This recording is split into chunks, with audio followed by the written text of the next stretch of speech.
ఒక మరుగున పడిపోయిన ఒక ఉత్తమ స్కూల్ యొక్క గ్రౌండ్ వెలుగులోకి రావటం చాలా ఆనందంగా ఉంది. ఇంత గ్రౌండ్ ఉందా ఇక్కడ మా గుంటబడికి, ఇంత స్థలం ఉందా అని ప్రతి ఒక్కళ్ళు ఈ రోజు ఆశ్చర్యపోతున్నారు.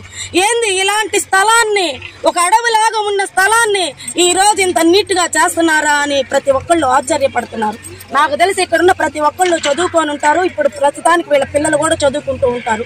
ఇలాంటి గ్రౌండ్ ఉందని నారాయణ సార్ దృష్టికి తీసుకెళ్లటమే తడవుగా వచ్చి వెంటనే ఇమ్మీడియట్ గా పరిశీలించి ఇక్కడ ప్రధానోపాధ్యాయుడిని, పీటీ సార్ని కూడా వాళ్ళతో మాట్లాడి ఈ గ్రౌండ్ డెవలప్ చేస్తే నెల్లూరులో నెంబర్ 1 గా అవుతుంది, మంచి ప్లే గ్రౌండ్ ఇస్తే ఆయన ఆశయాలకు అనుగుణంగా ఒక మంచి మోడల్ స్కూల్ ని తీర్చిదిద్దాలన్న తలంపుతో మున్సిపల్ శాఖ మంత్రి వర్యులు పొంగూరు నారాయణ గారు ఈ మున్సిపల్ స్కూల్, మోడల్ స్కూల్ ని మోడర్న్ గా తీర్చిదిద్దేదానికి కంకణం కట్టుకున్నారు.